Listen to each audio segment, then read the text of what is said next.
ਵਾਲਿਦੈਨ ਦੇ ਅੱਗੋਂ ਉਫ ਤੱਕ ਵੀ ਨਹੀਂ ਕਰਨੀ। ਕਿਤੇ ਸ਼ਾਇਰ ਨੇ ਆਖਿਆ ਨਾ ਕਿ ਲੋੜ ਤੈਨੂੰ ਬੰਦਿਆ ਜੇ ਸੁਖ ਚੈਨ ਦੀ, ਤੂੰ ਕਰਿਆ ਕਰ ਖਿਦਮਤ ਵਾਲਿਦੈਨ ਦੀ।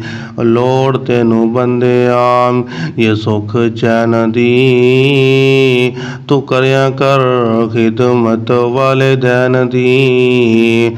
ਉਹ ਕਰ ਵਾਲਿਦੈਨ ਦਾ ਆਰਾਮ ਦਾ ਖਿਆਲ, ਉਹ ਜਿੰਨਾ ਤੈਨੂੰ ਪਾਲਿਆ ਮੁਸ਼ੱਕਤਾਂ ਦੇ ਨਾਲ।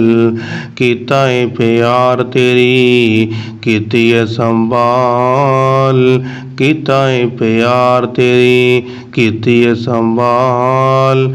ਜਾਂ ਚੋਨਾ ਦੱਸੀ ਤੈਨੂੰ ਰਹਿਣ ਸਹਿਣ ਦੀ, ਤੂੰ ਕਰਿਆ ਕਰ ਖਿਦਮਤ ਵਾਲਿਦੈਨ ਦੀ। ਲੋੜ ਤੈਨੂੰ ਬੰਦਿਆ ਜੇ ਸੁਖ ਚੈਨ ਦੀ, ਤੂੰ ਕਰਿਆ ਕਰ ਖਿਦਮਤ ਵਾਲਿਦੈਨ ਦੀ। ਉਹ ਤੇਰੇ ਲਈ ਮਾਂ ਤਕਲੀਫਾਂ ਸਹਿੰਦੀ ਰਹੀ, ਸਾਰੀ ਰਾਤ ਜਾਗ ਕੇ ਵਲਾ ਵੇਲਦੀ ਰਹੀ। ਉਹ ਤੇਰੇ ਲਈ ਮਾਂ ਤਕਲੀਫਾਂ ਸਹਿੰਦੀ ਰਹੀ, ਸਾਰੀ